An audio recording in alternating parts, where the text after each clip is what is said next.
Ya, halo semua, balik lagi di channel Rest Daily. Kali ini kita bahas mengenai laga timnas Indonesia melawan Lebanon ya, yang berakhir imbang tanpa gol 0-0. Kalau kita lihat sekilas, hasilnya memang sangat mengecewakan bagi para supporter pecinta timnas Indonesia. Ya, tapi kalau kita bongkar angka-angka statistiknya, ada banyak cerita yang menarik ya. Pertama, Indonesia menguasai bola sampai dengan 81% dibanding dengan 19% yang dimiliki oleh Lebanon. Gila banget ini. Ini menjadi pencapaian yang spesial ketika melawan tim yang mempunyai peringkat yang lebih baik. Tapi masalahnya, dominasi penguasaan bola ini tidak sebanding sama hasil akhirnya. Dari 9 tembakan, tak satu pun benar-benar membuat panik kiper Lebanon. Artinya apa? Kita masih bermasalah dengan efektivitas serangan. Lebanon sendiri cuma mempunyai 19% ball position, tapi mereka bisa membuat 4 tembakan dengan 1 on target. Jadi kelihatan mereka lebih simple, lebih direct, dan tahu kapan harus menyerang. Sementara Indonesia berlama-lama menguasai bola namun tidak punya tusukan yang cukup tajam. Kemudian soal passing, soal umpan, Indonesia berhasil melakukan 619 operan sukses dari 700 percobaan dengan akurasi 88%. Bagus, rapi, tapi passing kita kebanyakan di area aman. Dari 202 umpan ke sepertiga akhir, kita 12%. Namun tidak sepersen pun bola mengarah ke gawang kiper lawan. Kemudian umpan silang yang juga kurang menggigit, hanya 4 yang berhasil dari 20 percobaan, sekitar 20%. Padahal ini bisa menjadi senjata kalau striker kita butuh suplai bola.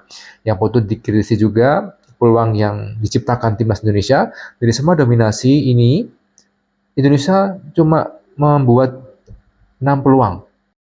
Bagaimana dengan Lebanon? Ya, meski jarang pegang bola, mereka tetap bisa membuat satu peluang yang berbahaya. Ya, ketika tendangan strikernya berhasil ditepis oleh Emil Audero. Jadi problem timnas Indonesia jelas finishing touch dan kreativitas di sepertiga akhir.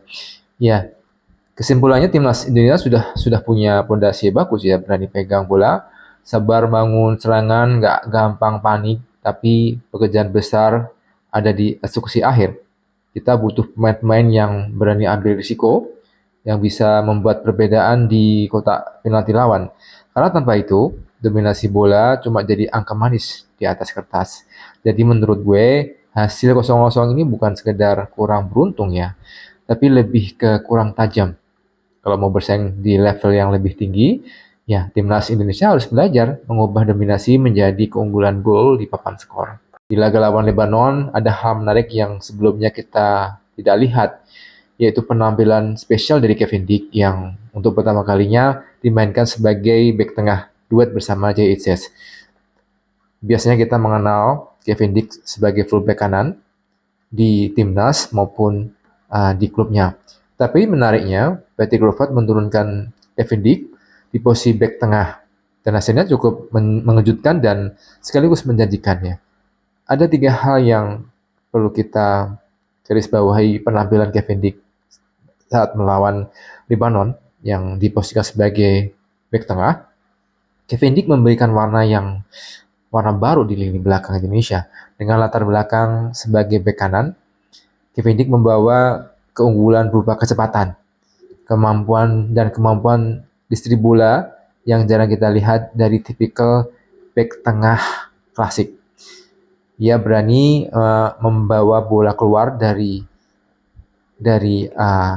area pertahanan, lalu mengirimkan diagonal passing ke sisi kanan yang ditempatin oleh Emiliano Jonathan.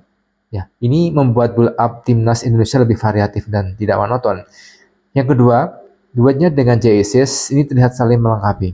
Isis memang menjadi benteng utama ketika duel udara dan menjaga kedalaman. Sementara Kevin Dick lebih mobile, agresif menutup ruang, dan sigap keluar dari garis pertahanan untuk memotong serangan lawan. Kombinasi keduanya membuat Central Channel atau jalur tengah Indonesia lebih solid. Yang ketiga, Dix berperan penting dalam transisi bertahan.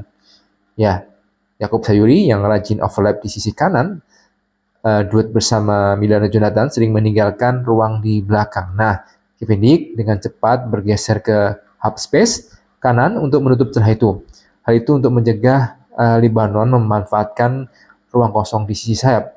Selain itu, gaya bermainnya Kevin Dick itu juga memengaruhi rush defense timnas Indonesia dengan positioning yang rapat bersama Itses, Pelupesi, dan Kambuaya di lini tengah. Pressing setelah kehilangan bola jadi lebih efektif. Counter pressing lebih efektif. Dari dua laga FIFA Matchday ini lawan China Taipei dan Lebanon ini setidaknya memberikan clue bahwa Patrick Kluivert sangat penasaran menggunakan formasi 4-3-3 yang selama ini menjadi favoritnya dan familiar ketika masih menjadi pemain membela timnas Belanda dan klub FC Barcelona.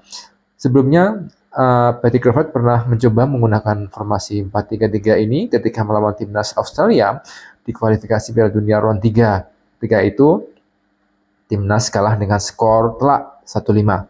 Setelah kalah dari Australia, Patrick Kluivert menggunakan 3 back tengah ketika melawan Bahrain dan Republik Rakyat Tiongkok yang berakhir dengan kemenangan beruntun.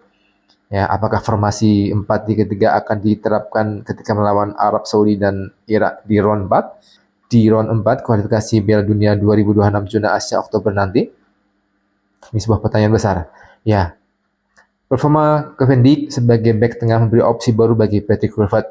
Apakah nantinya dia akan tetap dimainkan di posisi ini atau kembali ke back kanan? Itu masih jadi tanda tanya.